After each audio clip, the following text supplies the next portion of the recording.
Hey guys, here we are still. Oh, if I had a Diet Coke for every time my hair got stuck in this. Yeah. So here we are. We're on page 19, and we are still in the first half of the four-string stuff. So please make sure you are keeping up with that. So, what we need to take a look at are a group of what we call chord progressions. At the top of the book page, they tell you what a chord progression is.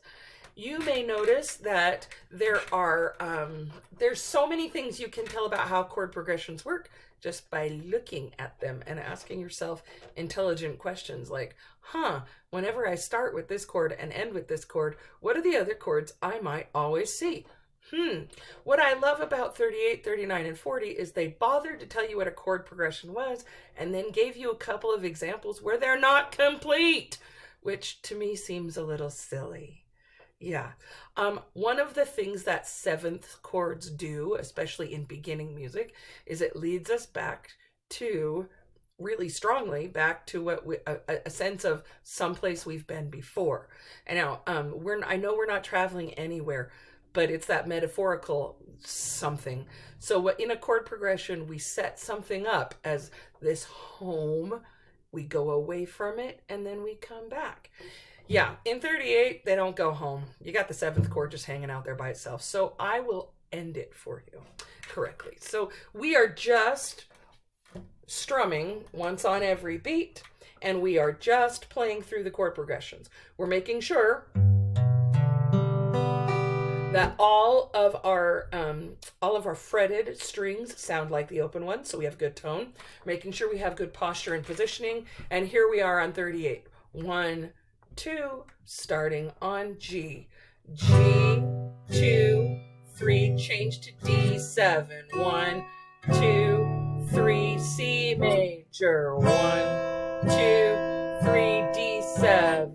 1, 2, 3, 4. How uninspiring. It wants to go somewhere. It wants to go back to G. So feel free to add that to the end of that, because that is a complete chord progression. Okay, they did a slightly better job with the one in 39, but this one has nothing to do with G because it starts and ends in C. So here we are, measure 39, 1, 2, ready, C major, 1, 2, G7, 3, 4, C major, 1, 2, 3, 4, 1, 2, G7, 3, 4, C major, 1, 2, and stop. Do you see how starting on C, ending on C, it just feels complete? A complete thing. Take a look at 40, where they also did a horrible job of setting you up for something and then not delivering. So we're starting on G major, 2, ready, line 41, change to C, change to D7, back to C, then to G and C, D7 and C. It just wants to go somewhere, back to G. Yeah. So please make sure you got that. Okay, they have a very good set of suggestions on moving from one chord to the next. And we are taking our stuff to the next level with this 12-bar rock. Remember, a bar is another name for a measure.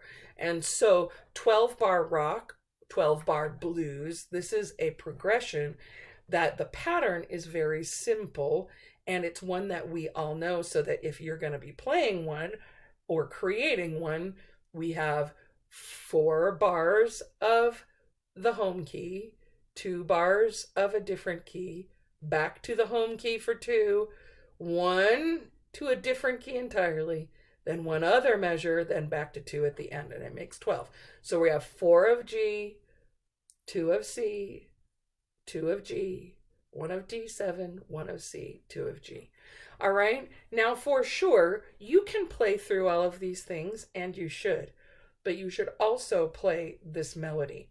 Okay, now this melody is really great and works awesome when you play the melody and have a friend play the chords, and then repeat it and try it again. So I'm playing the melody for you. That way, you can do the chords over the top of it. You would start on G. 1, 2, 3. G, G, F, D, F, G, F, D, F, G, F, D, B, G. Second line.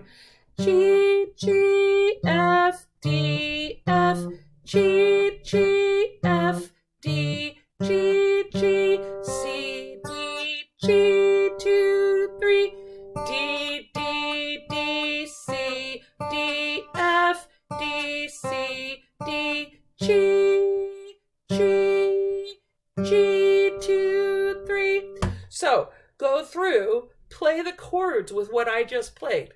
Go back, learn the melody, and have somebody else play it. Good luck.